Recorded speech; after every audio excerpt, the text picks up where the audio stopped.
Hey everybody, today I'm going to go over how to use the comparison function in Holley Efi. So this is a function, this is a tool that I use quite a bit. It makes in between round changes pretty easy. It also makes writing new tune-ups for like a new racetrack or something pretty easy. So we've just opened Holley Efi v6 and we're going to open up a global file. So I'm just going to open up this one here. This is from a couple weeks ago when we were out with the car.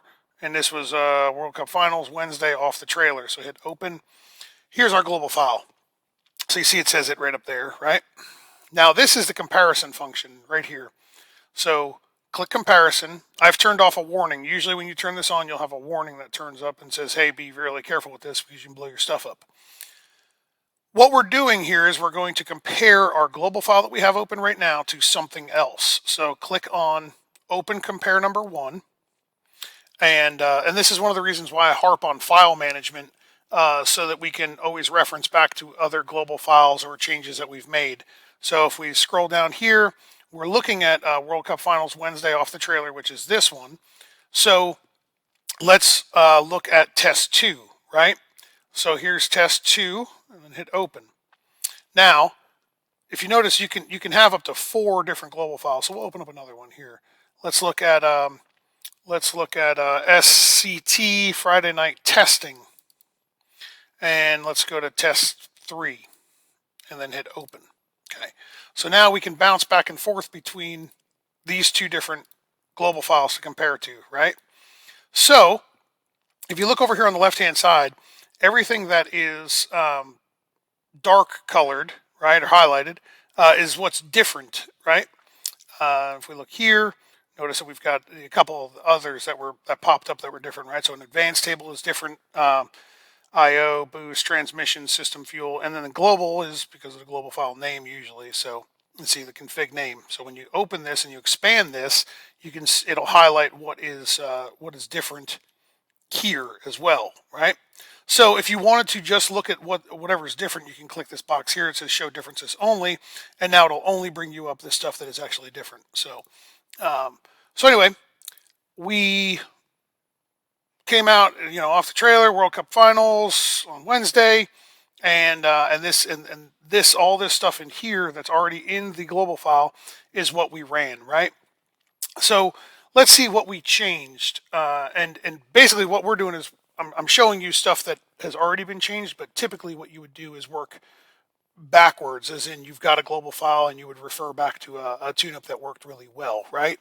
So that's why I brought up this Darlington Test 3. So maybe it would be better suited to look at this, right?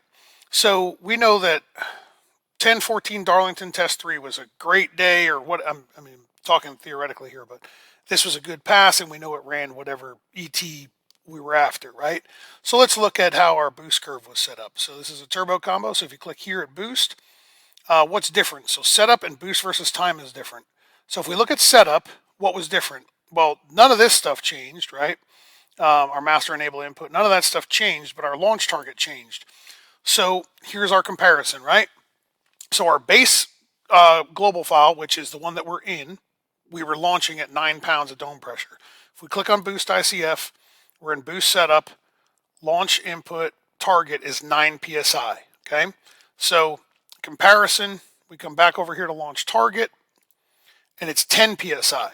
So if we decided that we want to, hey, here we want to pretty much replicate the boost tune-up that we had at Darlington Test 3, while we're on the trans brake, click copy to base, right? And now we can scroll down here and we can look at boost versus time. So the base tune-up, right, is here. So notice we've got 10 pounds of dome pressure, and then 12, 14, 16. We're ramping slowly on our way up to 24 pounds of dome pressure. Again, if we go to our boost ICF, click boost versus time, there's our tune-up, right? So we had 24 pounds in by 1.8 into the run. If we come back over here to boost versus time, notice that it's a little bit more aggressive early on the comparison, but it doesn't have nearly as much power or boost in it as the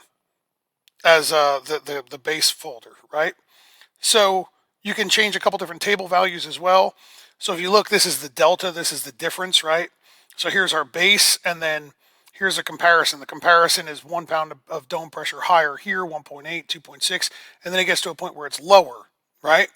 So if we just look at our, comparison right here, that delta makes sense, right? And you can also view it in percentage. Percentage works good for fueling and timing and whatnot, but for this, raw numbers is usually pretty easy. So if we wanted to put this same boost control tune-up, or boost versus time tune-up in it, we just hit copy to base, right? So just remember 11, 11, 8, 12, 6. Currently we're holding 10 pounds for the first 3 cells. So we click boost versus time, we're in here, we hit copy to base. Now notice that now we've lost the highlight on boost versus time because it's now the same. If we go to boost versus time and see how it changed it, automatically changes it for you. So this tool works really well because you can come out and look at what you've changed. Maybe you go out to a racetrack and it spins, or man, this thing used to go down all the time. Well, just go back to one of your old global files and check what you've done and change, right? So here's a shift output, right? So here, our shift 1, 2, our shift RPM. So on the base file, Wednesday World Cup Finals off the trailer, the base was 8,200. The comparison was 8,000. So this Darlington Test 3 was 8,000. If we click on Test 2, right, we come to shift output. Test 2 was also 8,000, right? So maybe we were over revving this thing on Test 1. So if we wanted to pull that back, we could go copy to base, and it will change our shift RPM. Now the 2.3 is still set to 8,200, right? So we come back in here, we look at the 2.3 shift RPM. Notice base is 8,200, comparison is 8,000. If we copy to base, go back in here to our shift output, it's dropped it to 8,000. So these are some basic things that you can change in between rounds and whatnot, but where it actually comes really beneficial is in some of the more advanced stuff, right? So instead of having to try to remember every single number that you've had to use, you can come in here and look at your 2D tables, right? So what's table 1? Well, we don't know what table 1 is, so we can check the name. The name is Advanced Scramble. What do we make a difference with? So the base table here, this is our base table, that's what's in there, and our comparison had more dome pressure in the scramble. So instead of having to try to do this, you can literally just copy it right into your global file. And let's see, what's table 2? Table 2 is wheelie control. So this one's kind of a pain, right? This is a bunch of stuff that you need to, all these values, there's a lot of in-depth values here that are changing. It's easiest to just copy this into our base file. So like, if we know that we were happy with the way wheelie control worked at Darlington on test 3, we could copy this into the base table instead of having to remember all of these values, right? There should be a spool timing table as well, 2D per gear. Hold on here.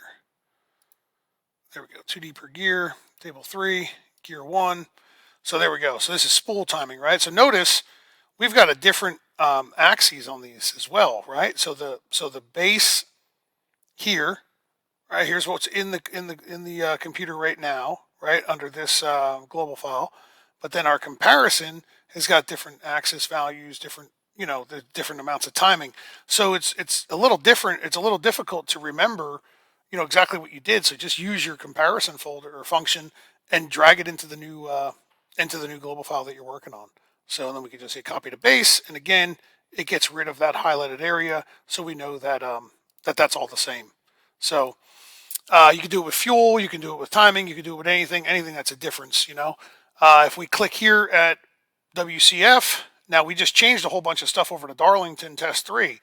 If we come over here to WCF Wednesday Test 2, notice that our advanced stuff, 2D per gear, is now different again because we just modified it, right? We just made it the same as Darlington Test 2, but it's really different now from Wednesday Test 2 at World Cup.